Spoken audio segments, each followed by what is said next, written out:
mais uma vez, eu venho saudar a todos com a paz do Senhor. Amém. Quem está feliz por estar de volta à casa de Deus? Amém. Na presença de Deus, poder assentar. Eu quero, em primeiro lugar, agradecer ao nosso pastor da igreja, o pastor Samuel, pelo carinho, pela confiabilidade e nos ceder este público durante essas 3 noites, e consciente que a noite de hoje especificamente é a noite que o pai trata com os filhos, e o pastor me confiou esta incumbência, esta oportunidade. Muito obrigado, pastor Samuel. Muito obrigado ao presbítero Osvaldo e também com a sua equipe. Eles trabalharam na coordenação deste seminário. Deus continue abençoando vocês. Nosso técnico ali, que tem cooperado conosco desde a primeira noite e tem feito verdadeiros milagres, porque o pendrive deu alguns problemas, ele conseguiu resgatar e Deus tem sido glorificado. Aleluia! Meus irmãos, livro de Gênesis, capítulo 7, é a nossa leitura desta noite. Os irmãos que ainda não têm a apostila, ainda existem algumas ali, muito linda, ilustrada, com todo o estudo de Noé e a arca. É um preço acessível, de apenas R$10, e você vai adquirir esse material e participar de todo o seminário com esse material em mãos. Amém, irmãos? Amém. No final eu estarei falando também sobre o DVD. Gênesis capítulo 7, versículo de número 11, nos fala assim a palavra de Deus. No ano 600 da vida de Noé, no mês segundo, aos 17 dias do mês, naquele mesmo dia, se romperam todas as fontes do grande abismo, e as janelas dos céus se abriram. Houve chuva sobre a terra por 40 dias e 40 noites. E no mesmo dia entraram na arca Noé, seus filhos, Sem, Cã e Jafé, sua mulher, e as mulheres de seus filhos, eles e todo o animal conforme a sua espécie, que é a matriz, e todo o gado conforme a sua espécie, e todo réptil que se arrasta sobre a terra conforme a sua espécie, toda ave conforme a sua espécie, e pássaros de toda qualidade. De toda a carne que havia espírito de vida, entraram de 2 em 2 para junto de Noé na arca. E os que entraram eram macho e... Está explicado tudo. De toda a carne, como Deus lhe tinha ordenado, e o Senhor fechou por dentro. Eu digo amém por esta palavra. Amém. Vamos para a apostila, página de número 6, página de número 5. Alguém perguntou, pastor, é constatado que o convívio contínuo, uma proximidade muito grande com animais, tipo, mesmo um cãozinho de estimação, um gatinho de estimação, corre o risco da pessoa adoecer por causa do contato com esse animal e contrair algumas doenças, especificamente por conta de bactérias. Como é que Noé fica 1 ano trancafiado dentro de uma embarcação totalmente fechada e com milhares de animais dentro desta embarcação, e não há registro que ele ficou doente? Vocês viram que o pastor leu na primeira noite que Deus ordenou a Noé fazer 3 pavimentos. A arca ela tinha 2 andares. Primeiro, o convés, onde ficavam os animais embaixo. Segundo andar e terceiro andar. Então veja que o contato não era direto com os animais. Outro detalhe interessante é que os animais não ficavam no quarto de Noé, nem na sala de Noé, na casa de Noé, no andar de cima. Ficavam em seus respectivos lugares, suas jaulas. Está certo, irmão? E alguns historiadores acreditam, conforme está na sua apostila, número 1, que foi que aconteceu? Houve um processo muito grande de hibernação. Vocês sabem que os animais, eles têm uma alteração biológica durante a climatização. Os animais, principalmente os que estão em região fria, segundo alguns historiadores, o urso no período do frio, ele hiberna, ele entra numa caverna. No verão ele abastece de gordura de muita comida, mas quando chega no inverno, ele se esconde numa caverna. Todo o período do frio e do inverno, o que é que ele fica fazendo? Dormindo. A gente dorme no máximo 8 horas, é ou não é? E o nosso relógio biológico já está nos despertando. Já esses animais, devido ao frio e à escuridade do meio ambiente, eles têm um sono prolongado. Então acredita-se o quê? Que houve uma hibernação. Como eles ficavam no convés e a água trazia umidade para o interior do convés e um pouco de escuridade do ambiente, os animais dormiam demais. Era a hibernação. E porque eles dormiam, eles liberavam pouco resíduos fisiológicos. Vocês estão entendendo essa palavra? Então Noé não tinha muita dificuldade na higienização da arca, com seus filhos, com as mulheres, de estar sempre mantendo o local limpo. Por quê? Porque havia pouca sujeira. Eles, como dormiam demais, comiam pouco, e como comiam pouco, havia uma liberação muito pouca de resíduos fisiológicos. Tá certo, gente? Então são alguns detalhes que às vezes as pessoas não crentes, que são zombadores da palavra, procuram levantar para trazer um descrédito à historicidade bíblica e à sua veracidade. Amém? Vamos pedir aqui para o irmão colocar flash arca, ou arca flash, para a gente ter uma ideia o que seria a arca no seu interior. Oi.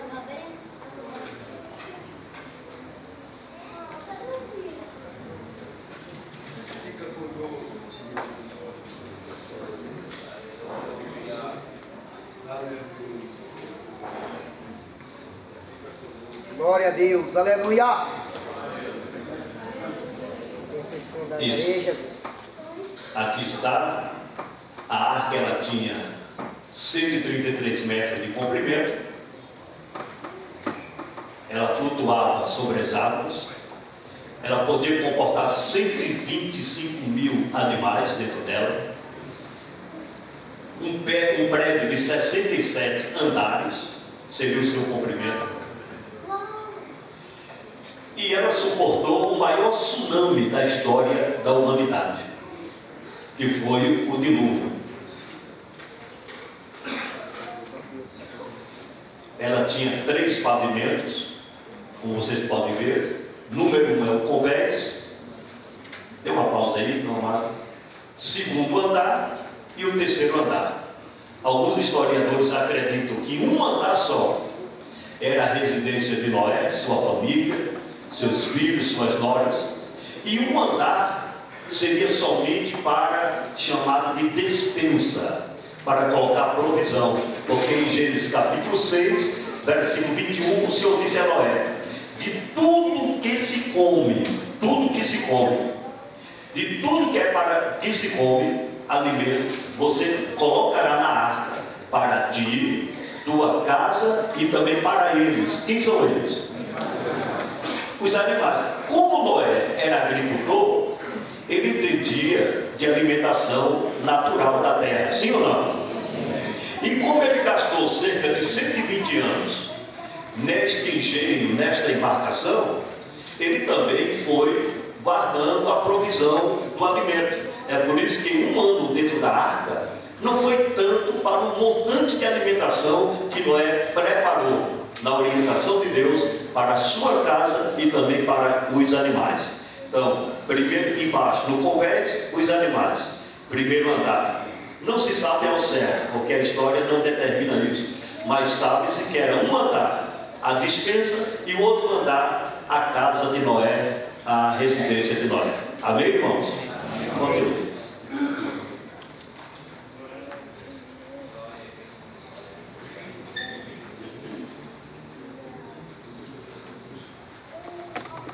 Muito bem, vocês podem ver aí a dimensão da arca, um prédio de 66 andares, deitado, em comprimento. Ela poderia comportar 360 contêineres, aqueles baús de ferro, muito comum nos portos e transportado em carretas para os navios.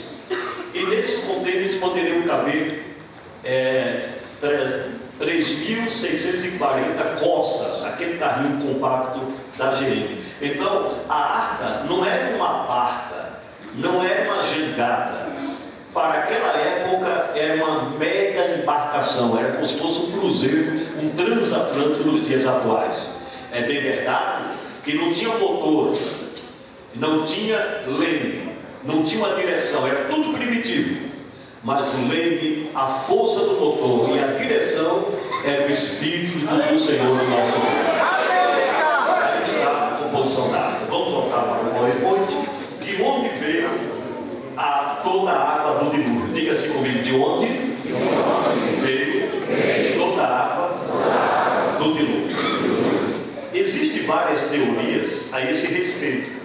Primeiro, a primeira teoria fala da camada de águas ao redor da Terra. Isaac Vernon, ele trouxe essa teoria que ela é mais aceita entre os pensadores sobre a história de Noé. Número 2, existe a teoria da subducção, que é o movimento das placas tectônicas. Alfred Wegener, ele trouxe essa teoria, que é a separação dos continentes. E a teoria número 3 é das hidroplacas, onde o Walter Brown, em 1980, também traz essa teoria sobre de onde veio toda a água do dilúvio. A primeira teoria insiste em afirmar que a Terra estava envolvida pelas águas, causando vapores de águas e gelo sobre a Terra. Segundo os cientistas atmosféricos, uma camada de muitas águas ao redor da Terra produziria 12 metros de vapor. 12 metros de águas condensadas seriam suficientes para elevar a temperatura da Terra para 450 graus centígrados. Então, todos morreriam queimados. Não existe nenhuma evidência nos registros fósseis que isto aconteceu. Então, essa teoria foi descartada, porque se isto acontecesse, a temperatura do meio ambiente seria elevada, 450 graus centígrados. Então queimaria toda a raça humana, todos os animais. Não existe registro na história que houve esta situação. A segunda teoria traz a ideia da movimentação das placas tectônicas. Alega que com o evento do dilúvio, as placas existentes embaixo da Terra se movimentaram, causando assim a separação dos continentes. O problema é que, cientificamente, esta teoria, chamada subducção, não foi comprovada e, através da mesma, não se sabe de onde veio e para onde foi a água do dilúvio. A terceira teoria é das hidroplacas, é a mais aceita pela sua base científica e também pela sua historicidade bíblica. Ela é satisfatória porque ela é consistente quando afirma que existe um lençol de água subterrânea, que é um lençol de água freática.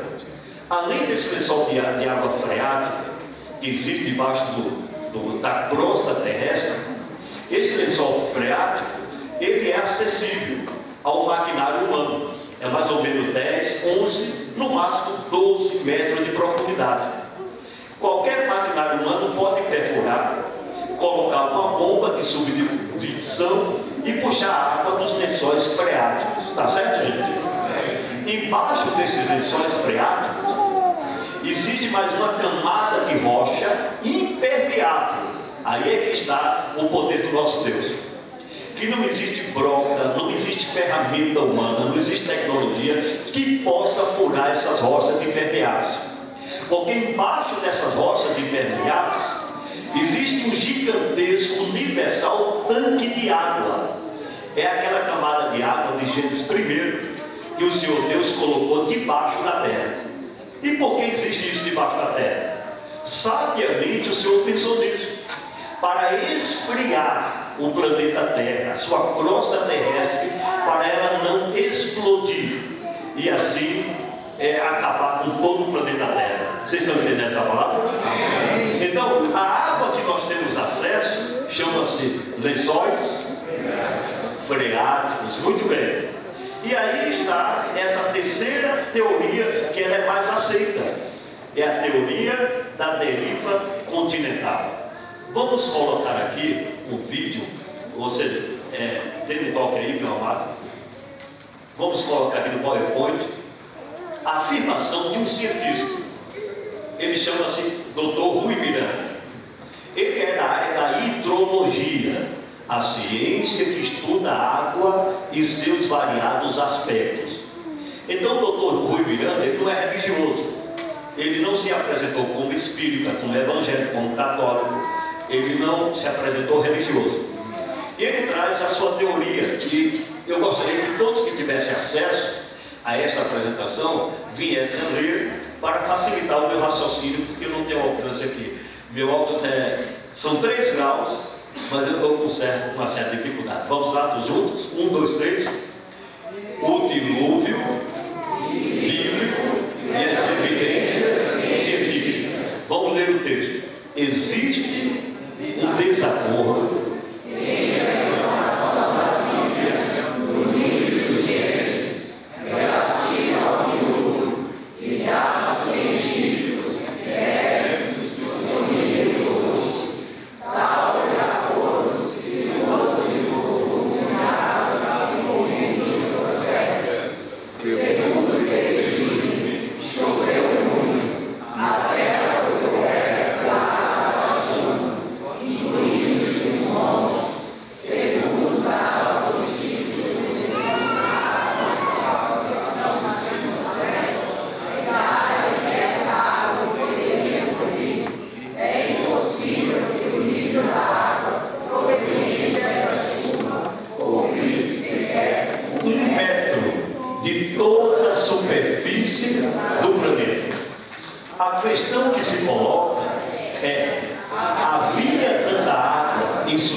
O que teria acontecido se toda a água existente na atmosfera tivesse caído durante aqueles 40 dias e 40 noites? Os cálculos indicam que na atmosfera do planeta existe aproximadamente 0,013 vezes 1015 metros cúbicos de água. Então observe que ele faz toda essa equação científica na área da hidrologia, e ele chega à conclusão que toda a água suspensa que existe nas nuvens, ainda que caísse toda a água durante 40 dias e 40 noites, não seria o suficiente para causar o dilúvio, que é a inundação total da terra. Ainda que caísse, não cobriria 1 metro de altura. Já a Bíblia diz que cobriu os mais altos montes. Sim ou não? Sim. Continua. Mais um toque. Logo, aí ele continua com a sua equação. No final, ele diz assim: aqui está o desacordo da Bíblia com o nosso conhecimento científico. E de acordo com a nossa constatação, essa história do dilúvio é totalmente inverídica, porque a ciência contesta a mesma. Eu pergunto a vocês, esse cientista, ele está correto? Sim ou não? Não ou sim? Não. Parece que eu ouvi alguém dizendo sim. Que coisa corajosa. Esse cientista está correto? Sim ou não? Não. Não ou sim? Não. Cientificamente ele está correto. É um besta. Não existe, irmãos, na atmosfera, nas nuvens, volume de água suficiente para inundar toda a terra. Tá certo, gente? Não existe. O ciclo hidrológico compreende isso.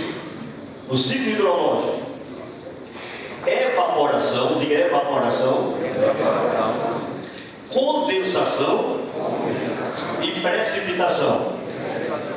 O calor evapora a água dos rios, dos mares, dos oceanos e dos lagos. O vapor dessa água, que é provocado pelo calor na água, sobe para as nuvens. Quando chega lá em cima, acontece o quê? Condensa. Nessa condensação, as nuvens são carregadas de água novamente e também de gelo. Quando ocorre a precipitação, então a água condensada, ela desce em forma de gotas, que é chuva, ou em forma de neve, de gelo. Aí vai novamente para os rios, para os lagos, para a natureza, para a planta, para os animais, para os seres humanos. Vem preencher a terra novamente, vem abastecer os lençóis freáticos. Por isso que é chamado de, diga, ciclo hidrológico. Porque é um ciclo, é um vai e vem. Segundo os cientistas da hidrologia, uma gota de água sequer não se perde no planeta. A gente consome água, os animais também, a vegetação também. Essa água é liberada depois e também vai para cima, desce, por isso que é chamado de ciclo hidrológico. E esse volume de água lá em cima não seria suficiente para inundar toda a terra. Então ele está certo, ele fez as equações, ele está corretíssimo. Agora eu pergunto a esta classe: onde está o erro desse cientista?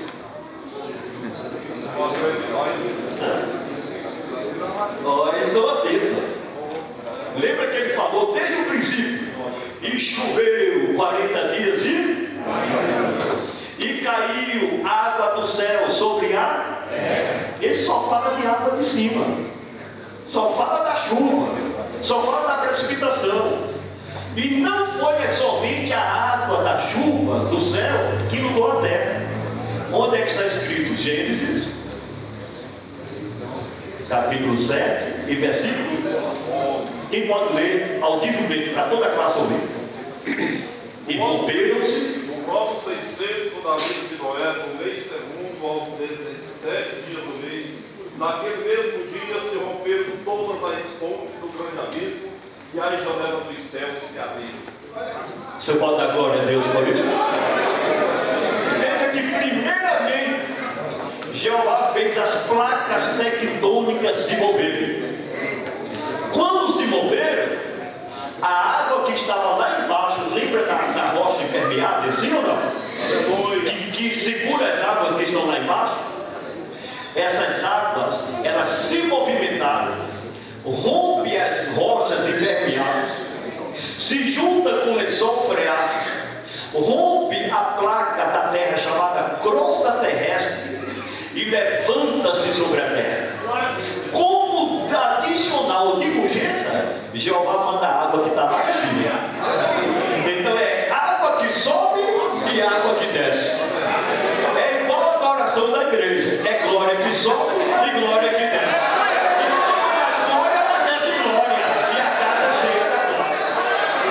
Está entendendo essa parte? Então foi aí que veio a água do dilúvio. Para onde foi a água do dilúvio? É outra questão. Final da página 6. A geologia registra que antes do dilúvio não haviam montanhas tão altas como hoje. As montanhas mais altas, elas tinham 2,5 km de altitude, a partir do nível do mar. Nem os oceanos eram tão profundos, eles eram 3,5 km de profundidade.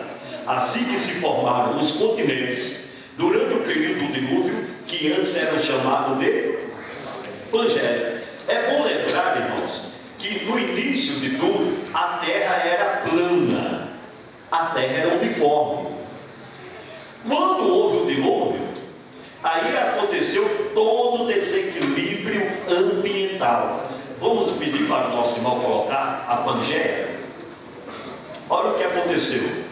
Os historiadores dizem que a existência dos continentes atuais é consequência do dilúvio.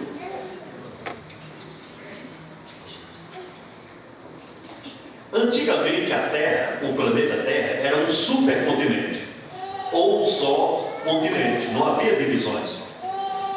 Era chamado de Pangeia. No grego, pan quer dizer todo, e geia quer dizer terra. Era toda a terra unida. Com o advento do dilúvio, então a terra, ela se rachou. Aí foram acontecendo, aparecendo os chamados hoje continentes.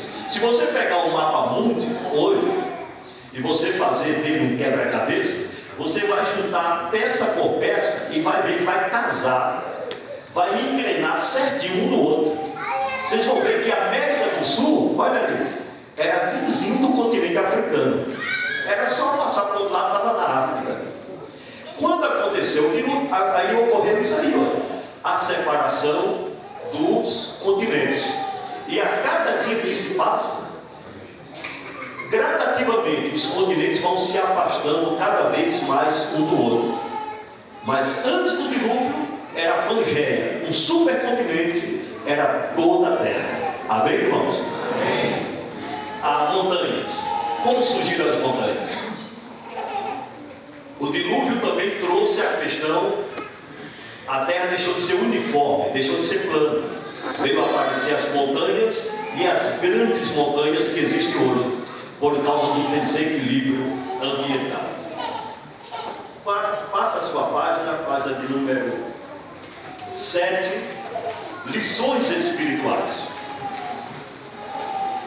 Número 1. Deus avisa. A primeira lição que nós temos nesta noite.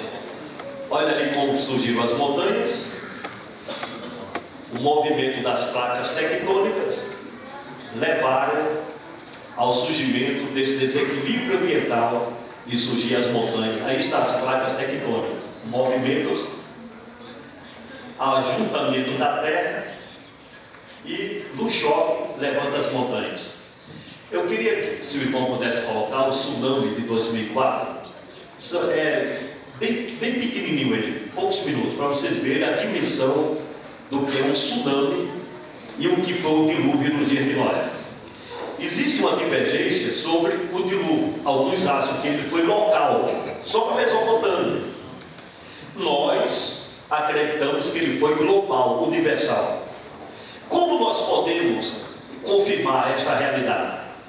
Pela expressão bíblica. Deus diz: a violência dos homens tem chegado até mim, e eu destruirei todos os homens, todos os animais, todo ser que respira, que tem fôlego em toda a terra. Então, onde havia habitação, animais e seres humanos, ele foi alcançado pelo dilúvio.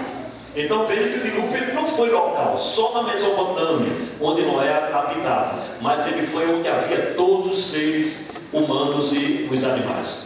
Vejam o tsunami que aconteceu em 2004. No Sri Lanka e na Índia. Na Tailândia foi um dos mais recentes, depois do Japão. 283 mil mortos, 47.753 desaparecidos, flagelados. Isso aqui é um hotel, um resort, um hotel de luxo na Tailândia.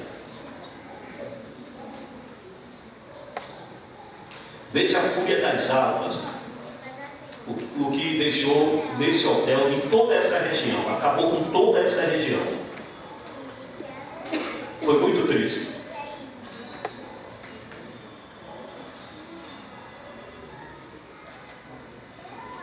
O que aconteceu foi isso: um abalo sísmico debaixo dos oceanos, moveu a placa tectônica e a água rompeu dentro do oceano, juntou com a água do oceano, e foi um volume de 100 metros de altitude e de centenas de quilômetros por hora, e invadiu essa ilha da Tailândia. Agora imagine, irmãos, eu estive em Sendai há 2 anos atrás, fica a poucas horas de Tóquio, no Japão. Eu estava pregando em Tóquio e os irmãos me levaram para conhecer a região que foi afetada pelo último tsunami. E ali em Sandal, eles dizem que onde houve o dilúvio, ou seja, o tsunami, chegou a 20 km por hora. Isso não é nada. 20 km por hora para um tsunami não é nada. Mas imagina que você dava para ver iates de luxo, navios em cima da terra, fora do mar, barcos de luxo em cima de casa, de residência. Acabou com tudo. 20 quilômetros por hora. Agora imagine o dilúvio que Deus provocou em toda a terra, que levantou-se e destruiu toda a terra. Só escapou uma barca primitiva, sem engenho, sem engenharia náutica, sem comandante, sem piloto, porque o comandante era do céu, era Jeová. Noé não tinha leme, Noé não tinha direção, Noé não tinha um motor para dirigir, levar para lá, para cá. Ficou só esperando na fidelidade, na promessa de Deus, que seria salvo ele e toda a sua casa. Amém, irmãos? Diga assim: nosso Deus é tremendo, Ele é poderoso. Ninguém pode com o Senhor nosso Deus. Quem pode levantar a mão e glorificar a Deus? Lições espirituais. Diga: Deus avisa. Pela fé, Noé, devidamente avisado das coisas que ainda não se viram. Hebreus 11:7. Deus tem um modo íntimo e especial de falar com seu povo, como o verdadeiro e responsável Pai. Ele anuncia, adverte, avisa aos seus amados. A Bíblia diz que o Senhor não faz nada sem antes revelar aos seus. Parece que foi ontem que eu pregava em uma igreja em Long Island, em New York. E o irmão me contou um sonho que teve poucos dias antes da queda do World Trade Center, as Torres Gêmeas. Ele viu aviões caindo sobre altos edifícios, seguido de uma grande explosão. Não só este irmão, mas outros filhos de Deus tiveram alguma experiência prévia relacionada a este fato. Por quê? Deus avisa ou não avisa? Número 2, segunda lição: Noé creu das coisas que ainda não se viram. É impressionante a disposição deste homem crer em algo que para sua época é ilógico. Sua capacidade de enfrentar os questionamentos e incredulidade de seus contemporâneos revela o grau de comunhão e maturidade espiritual com o Eterno. O nome de Noé consta nos anais da galeria da fé como verdadeiro herói de Deus. Será que nos dias de Noé havia chuva? Sim ou não? Não. Sim ou não? Não. Não ou sim? Não. Havia. Como muito bem. No jardim do Éden já era diferente. O jardim do Éden, a Bíblia diz que a terra produzia um vapor, uma neblina que irrigava todo o verde e toda a natureza. Mas depois, a terra, quando ela foi povoada, havia chuva. Agora não havia chuva torrencial, não havia chuva com tanta intensidade como aconteceu 40 dias e ao ponto de um homem sair pelas ruas da cidade dizendo assim: o Eterno Criador mandou avisar vocês, mudem de vida, busque a santidade, porque Ele vai inundar toda esta terra com água e vai acabar com todos os seres viventes. Então, para aquela época, isso era irracional, era ilógico, era impossível acontecer, porque eles não tinham conhecimento de chuva torrencial, de chuva intensiva. Estão entendendo essa palavra? Mas Noé creu no impossível para ver o possível de Deus na sua vida e na sua família. Então, diga para quem está do seu lado: creia, meu irmão, no impossível de Deus. Diga: porque este Deus é poderoso para mudar situações na sua e na minha vida. Quem crê que Deus pode fazer isso? Noé temeu. Diga: Noé. O temor do Senhor é o princípio da sabedoria, e o conhecimento do santo é prudência.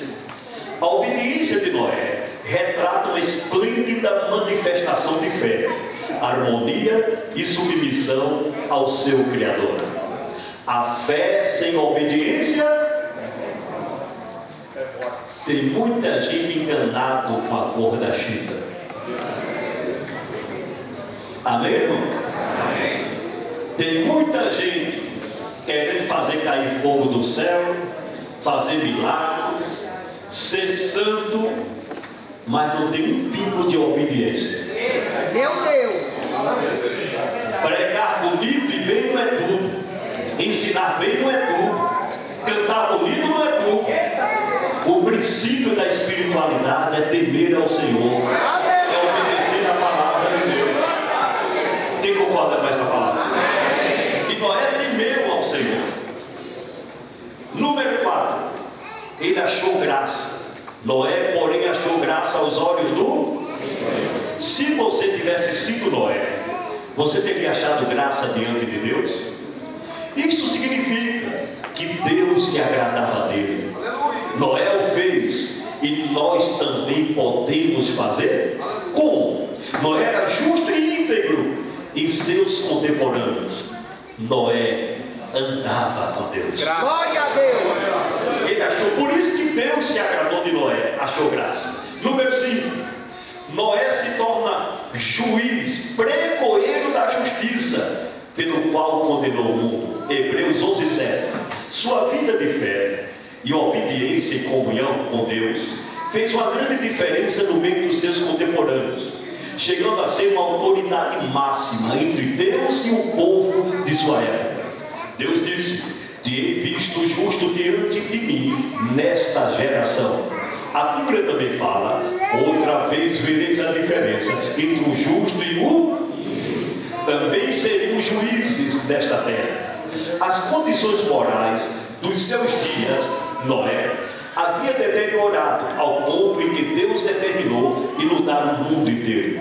Assim, ele escolheu Noé na terra para pregar ao povo a respeito do julgamento devastador que estava se aproximando.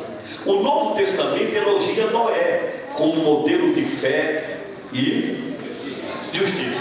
Se você estuda o capítulo 11 de Hebreus, é chamado o capítulo da galeria da fé. Abraão, ele entregou seu filho Isaque para ser sacrificado no Monte Moriá. Sim ou não? Sim. Ele viu um milagre, um cordeiro aparecendo na hora. Quando o filho disse: "Papai, estou vendo o machado, estou vendo o altar, mas onde está o cordeiro?" O sacrifício era ele.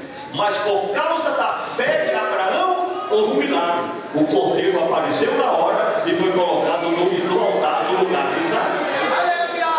Moisés viu o milagre, viu o mar vermelho se abrir, sim ou não? Sansão viu o milagre, está na galeria da fé. Jefité viu milagres. E Noé, qual foi o milagre que Noé fez? Noé não curou o paralítico, não curou o leproso, não fez o mar se abrir, não fez maravilhas, mas Noé, ele creu, e porque ele creu, ele viu o maior milagre, a fidelidade de Deus na sua casa, na sua família, dentro da embarcação chamada Arca do Dilúvio. Quem está entendendo esta palavra? Número 6. Deus é farás para ti uma arca de madeira de golfe. Deus é tão bom que nos ensina e capacita-nos para fazermos o seu trabalho. As medidas, formas e descrições, tipos de materiais utilizados na construção da arca de Noé, como também do tabernáculo construído no deserto, comprovam que nós fazemos a obra, mas o Senhor que dá o modelo, porque Ele é. Eu agradeço a Deus, irmãos, porque o Senhor graciosamente me permitiu vir cultuar com vocês nesse setor. Porque pastor Samuel, eu não estou jogando confete na sua pessoa não, mas a Suzana sabe disso. A gente vai pregar aí fora e participar de culto aí fora, é um Deus que acude. Tem igreja que é tão desorganizada que dói até na alma. Irmãos, você vem aqui em São Bernardo, as irmãs cantam, os varões cantam, a gurizada canta, a mocidade canta, o pastor dá os avisos, tem um momento da pregação e ainda termina na hora certa, para a glória de Deus. Eu não sei que segredo tem naquele relógio, pastor, que eu acho que o senhor deveria fazer uns 1000 relógios desses e doar para esses camaradas aí fora. Quem de São Bernardo estava em Santo André no ginásio? Meu Deus. Que horas me deram para eu pregar? Quem lembra?